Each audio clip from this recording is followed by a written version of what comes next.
Phonics is the ability to associate the sounds of our language with letters and letter combinations. So S makes a sound, SH makes a different sound, O makes a sound, I put it with an R, it makes a different sound. So phonics is understanding those associations and the exceptions.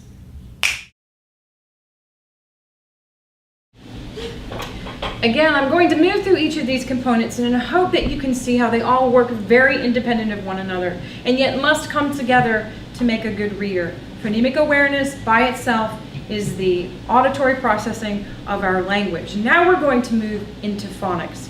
Phonics, everyone should be pretty comfortable with what that is. Phonics is the association or the relationship of the sounds of the language and the letters and letter combinations that make those sounds. So if I see S, it makes one sound. If I see SH, it makes another sound. R is a very bossy letter. We have many things that control our language, and then we have many exceptions to all of those. I will just tell you out of the gate that there are some children that will pretty much always labor with phonics. Some people don't ever master phonics. It can be very challenging. Every child can learn the basics of phonics in a way that can help them be good and capable readers. Again, using the same example as we used with phonemic awareness, the phonics assessment is a way for you to determine what phonics skills your child has mastered and which ones they have not.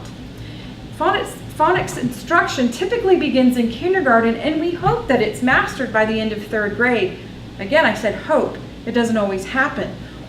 What happens when you have a 5th, 6th, 7th grader out there who doesn't read? You're going to go back and do the 2nd grade, 3rd grade phonics curriculum with them again? And some of you have done that. And it's just so laborious because they know there's something missing, and that phonics material that you have currently or have past used didn't get the trick, did not teach the child the skill that they needed to begin with. So what can we do? Well, we are very proud of our phonics assessment. The phonics test itself is actually on cards. There are instruction cards that come with this. You flip through the cards and you give this assessment. We start out with simple letter identification, both lowercase and uppercase, and then we move into different sounds that the letters make. Now, we will not only assess short vowels, but we will use what we call nonsense words, because I want to know, has your child memorized the word or do they understand the rule to be able to decipher a word that isn't even real. The scoring guide is this book here. And this book allows you to take notes for each child that you give this assessment to determine what phonics skills they've actually mastered and which ones they're laboring in. Now, think of it this way. You can decide, we've got some phonics holes, I don't know what they are, and you can do the whole phonics curriculum over again with the hope of hitting those holes when you do the broad. This actually allows you to narrow in on what your child still has not mastered and then go into the activity book and teach it directly. So if you have a silent E problem or an R or L controlled word, you can go in and work on those specifically. In our phonics book, again, you will find multi-modality activities. Every activity in our book is going to be marked with a visual that allows you to see, is this an auditory activity? Is it a visual? Is it kinesthetic? Am I going to move with it? Am I going to touch it? And so that will help you because you know your learner the best. You don't have to do all 10 activities. Sometimes your child will only want to do one. They'll just love it so much and it'll make you want to go run in traffic. But we tell you that you should ride that sail for as long as the wind blows, because as long as they're doing it, they're learning. They're grasping a concept that they've been laboring under. If you need any list of words, this goes for anything in the struggling reader, you will find all the lists of words that you will need for these activities in the back of each book. You will also find a list of materials that you would need. There's no need to run to Michael's or to Walmart. They're usually things that you can find around the house if you're going to do an activity. Again, I can assess my child in phonics, find out exactly where their holes are, and then I go into the activity book and I teach it specifically. Now, I've just talked about 2 components of reading. Phonemic awareness, being able to process the language auditorily, and phonics, being able to process the sounds, letter combinations that make those sounds when I see them in writing. And so now I'm going to move into the next component, but I want you to keep in mind that I'm going to come back and tie all of this back together again. We're talking about them very independently and how we measure them independently. Again, they're going to work together, and I want to point that out at the very end. So I'm going to move now into the area of fluency. You will notice that when we talk about the big five, sight words do not fall under the big five. Sight words are a component that we believe fall under fluency. Sight words are the most common words in the English language, and they are very misunderstood. Some people believe sight words are whole language, words that we just know when we see them. We don't try to sound them out. Well, sight words are words that we just want to know when we see them. We don't want your child to sound them out, but not because they can't be sounded out. Some of them can be sounded out. It's because they show up so frequently.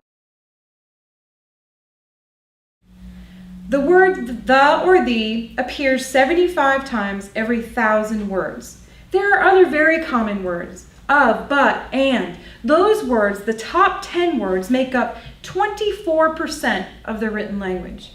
Now you know yourself, you're working with your child. They read that word on line 1, they get down 3 lines, they've never seen it before. These words show up so frequently that we want them to know it just like this. When I flash those sight words at them, I want them to know that word. When you're driving down the street and your child sees the golden arches, they don't sound out that word. They know what it is. That's how quickly I want them to know these words. Let me give you a for instance. The word daughter is a sight word. It's not an easy word. It's not easy to sound out. But we use that word in the English language to relay meaning, a relationship. We use it all the time. And so we don't want our children to stop at those words every time they show up. We want them to know them quickly. Okay. The 25 most common words in the English language make up 1/3 of all written print. And the top 100 words, almost 50% of what we read. If 100 words make up 50% of what we read, and I can master those by sight, then I can spend the other time teaching my child to read words that don't show up that frequently in print, words that they might only come across every once in a while. That is one of the reasons why sight words are so important in mastering, especially at the very foundational level of reading. I want my child to know those words through, though, and thought. All have the same letter combinations, all have different meaning. I want you to know them when you see them. This test is relatively easy to give. We have taken Fry and Dolch. I know you've heard of them. We've put those sight words together, got rid of the duplicates. There's 300 of them. We want you to master all 300, and we will work on those again in a way that is not just flipping through cards, because that is a visual modality only, a visual modality of learning words. We have in our book the ability for you to assess your child, multiple children, figure out what words they know. How easy is this test to give? So we start, they know it, they know it, they know it, they don't know it, they don't know it, they know it. At the end, I'll know all the words my child has mastered and all the words they haven't. I will then go into the instructional activities, and instead of just flipping through cards, I will play these different games. One of the most popular that we have in our book of activities is called Flashlight, where you can put the words on a wall. Typically, we have it in a dark room. Hit it with a flashlight, the light of the flashlight, yell it out. So we have the kinesthetic movement of the flashlight, the visual of the word itself, and the auditory hearing of that word. We've had many parents that have sent us different, on our Facebook page, said, you know what, we just put them underneath the table in the dining room. It doesn't even have to be a dark room. I had a dad once tell me that his daughter not only knew the word in context, but she remembered where it was on the wall. That is how important that kinesthetic motion is. So instead of just flipping through cards, we're going to play games with these words. We're going to do that again for 3 or 4, you can be 3 or 4 months. You can add in different words as they master them. And then when I go back and test my child again, I can find out which ones they've mastered and which ones they haven't. Keeping in mind that as they pick up these words and the more they read, the more frequent they see these words, they will master some of them that you haven't even yet purposed to teach. So that is why sight words fall under fluency, because if I stop at every one of these words to try to figure it out, I do not have a fluid reader. Sight words is a component that we assess in, and it falls under fluency. Our sight word component is under one book. you will get the assessment, the cards, all 300, and then the instructional activities in one book with our sight word component.